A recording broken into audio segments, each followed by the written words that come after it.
Friends, Indian ఎకానమీకి సంబంధించి practice bits very important friends. గ్రామీణ ప్రాంతాలలో వాటర్ షెడ్ల నిర్వహణ కోసం భారత ప్రభుత్వం హరియాలి అని కార్యక్రమం అమలు చేస్తుంది. భూగర్భ జలాల సమర్థవంతమైన వినియోగం కోసం గంగా కళ్యాణ్ యోజన కార్యక్రమాన్ని కేంద్ర ప్రభుత్వం 1997 సంవత్సరంలో ప్రారంభించింది. ఎరువుల ఉత్పత్తి అనేది బూడిద రంగు విప్లవంతో భాగంగా ఉంది. ఇది కరెక్ట్. వ్యవసాయ సాగులో ఎరువులను అధికంగా ఉపయోగించే తొలి 3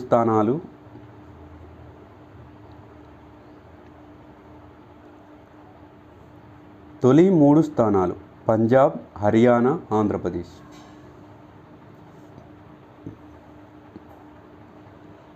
కింది వాటిలో ఏ అంశాలకు సంబంధించి స్వల్పకాల పరిమితి రుణాలను మంజూరు చేస్తారు?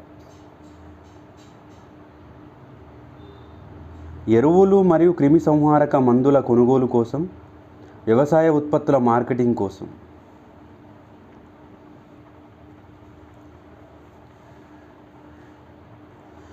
వ్యవసాయ రుణాల మంజూరు ఆధారంగా కింది వాటిలో సరైన అవరోహణ క్రమాన్ని గుర్తించండి. వాణిజ్య బ్యాంకులు, సహకార సంఘాలు, ప్రాంతీయ గ్రామీణ బ్యాంకులు. సరికాని వాక్యం గుర్తించండి. భారత్లో సహకార ఉద్యమం 1904 సంవత్సరంలో ప్రారంభమైంది. ప్రకృతి వైపరీత్యాల సమయంలో మంజూరు చేసే రుణాలను తక్కావి రుణాలు అంటారు. సరికాని అంశం గుర్తించండి.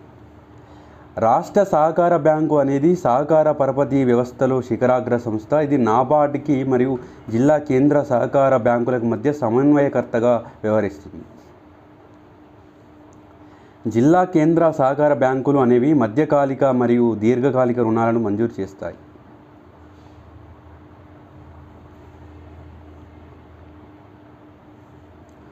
భారత్లో మొదటి భూమి అభివృద్ధి బ్యాంకును ఏ రాష్ట్రంలో ఏర్పాటు చేశారు? పంజాబ్. ఆంధ్రప్రదేశ్ రాష్ట్రంలోని ప్రాంతీయ గ్రామీణ బ్యాంకులు, వాటి కేంద్ర కార్యాలయాలు. 2018-19 సంవత్సరంలో భారత్లో వ్యవసాయ రుణాలను అధికంగా మరియు తక్కువగా స్వీకరించిన రాష్ట్రాలు: తమిళనాడు, అరుణాచల్ ప్రదేశ్. నాబార్డుకు సంబంధించి సరికాని వాక్యం. శివరామన్ కమిటీ సూచనల మేరకు 12 జూలై 1982 తేదీన నాబార్డ్ ఏర్పాటు చేయడం జరిగింది. వ్యక్తులకు ఇది ప్రత్యక్షంగా రుణాలు ఇవ్వదు. కింది వాటిలో ఏ అంశాల కోసం గ్రామీణ మౌలిక సదుపాయాల అభివృద్ధికి నిధి కింద నిధులను కేటాయించవచ్చు? నీటిపారుదల ప్రాజెక్టుల నిర్మాణం, వాటర్ షెడ్ల నిర్వహణ, గ్రామీణ రహదారుల నిర్మాణం, గ్రామీణ ప్రాంతాలలో వంతెనల నిర్మాణం.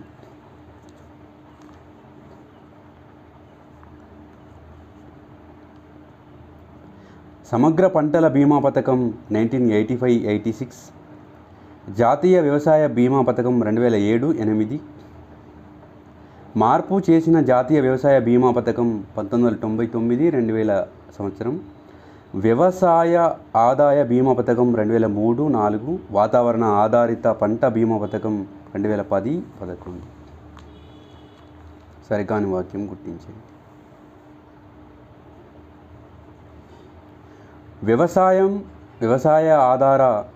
వ్యవసాయ ఆదాయ బీమా పథకం అనేది వరి మరియు గోధుమ పంటలకు మాత్రమే వర్తిస్తుంది.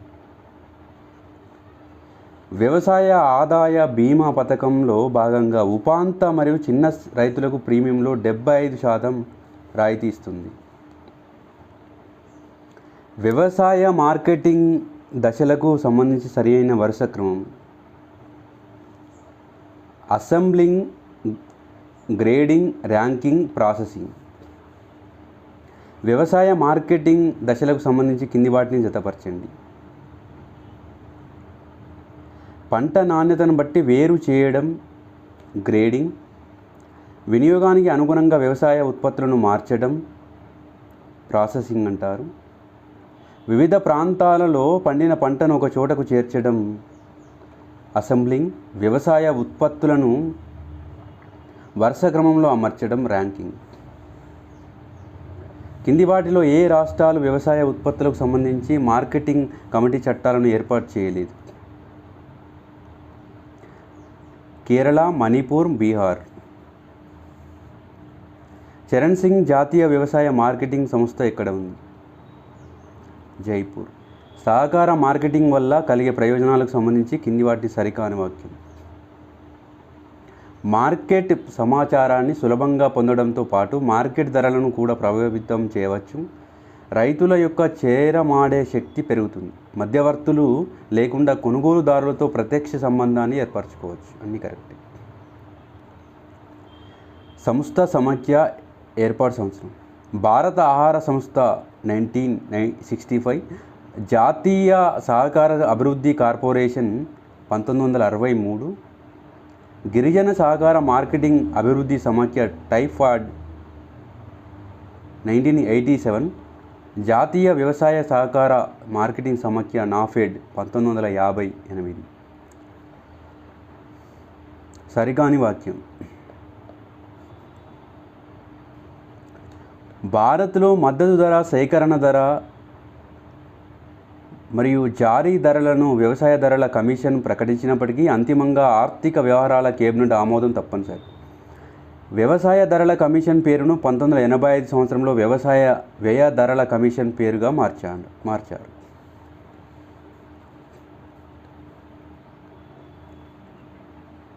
వ్యవసాయ విత్తనాలు వేయకముందు ప్రకటించే ధర కనీస మద్దతు ధర. లక్షిత ప్రజా పంపిణీ వ్యవస్థ అవసరాల కోసం సరఫరా చేసిన ఆహార ధాన్యాలకు మిల్లర్లకు మరియు రైతులకు చెల్లించే ధర సేకరణ ధర. ప్రజా పంపిణీ వ్యవస్థ ద్వారా ఆహార ధాన్యాన్ని పంపిణీ చేసేందుకు కేంద్ర ప్రభుత్వం రాష్ట్రాలకు అందజేసే ధర జారీ ధర.